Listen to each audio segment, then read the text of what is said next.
I'm not surprised, really. It's dire. I don't like to hear it, but it's at the same time not surprising. I'm Todd LaJeunesse. I'm a professor of biology. I'm the Wilson Hewitt Professor of Biology. And I'm a professor at Penn State, and I study reef-building corals and their mutualism with algae. So it was announced by the AP that 84% of coral reefs are expected or are bleaching currently, and that's likely to continue throughout the year. Given that last year was the warmest year on Earth's history since we started making measurements, this is not necessarily a surprise. Bleaching has been occurring for the last 50 years or so, with predictions that it's going to only increase. So this high amount of bleaching and likely mortality is not necessarily unsurprising.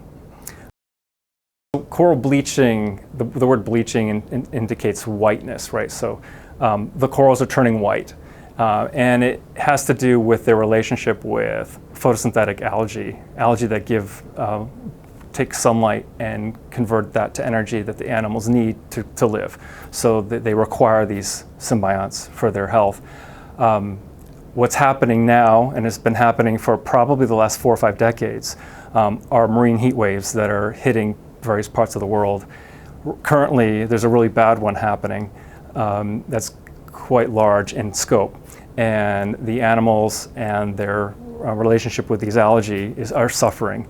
And so when the algae leave, what you see is the white skeleton of the coral underneath. So it looks white, hence the word bleaching.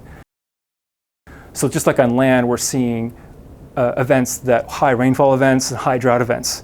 So this variation we're seeing in terrestrial environments, we're kind of seeing that in marine environments where you're getting these intense heat waves. Whereas before there used to be heat waves, that was normal and they could handle them, but the heat waves are such that they're an extra couple degrees higher than normal, and it's that couple degrees that's just enough to throw the biology of the corals out of balance, and it leads to the loss of their photosynthetic algae that they need.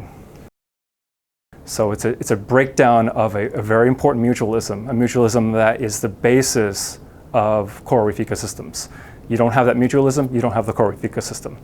That's why this is a problem, because when they bleach, the coral begins to starve, it gets skinnier, and eventually dies if it's severe, if the algae don't regrow and begin to provide nutrients to the animal again.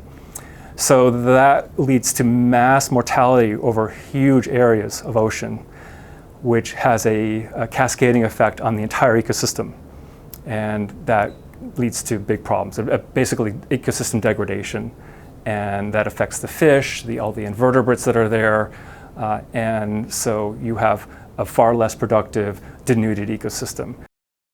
I'm one of the many biologists who do natural history field work who are seeing their ecosystem slowly degrade over time. And so it's a little depressing. But I know, and I've learned a lot with my research with my colleagues, my students, that these are highly responsive systems. They've seen major changes in climate before, perhaps not at the pace that we're seeing them in the recent decades. But life, again, is resilient, and they will find a way. There are certain corals and their symbionts that they need that are resistant to thermal stress. And again, this is a proxy for all of Earth's ecosystems. We're seeing this everywhere. Now, the coral bleaching is spectacular because you've got thousands and thousands of corals all turning white. So it's quite the visual. And so it's kind of the poster child of climate change, right? But that's all happening everywhere. We're seeing ecosystem degradation. And so it's, am I here to save the reefs? Can we? Well, maybe not, but it's more of, what about the future of human civilization and our dependency on these ecosystems? And if we don't take care of our ecosystems, well, then there's a question about the future of our civilizations. So I know that's dire, but we live on a very small planet hurtling through space, and this is our home, and we can choose to take care of it or not.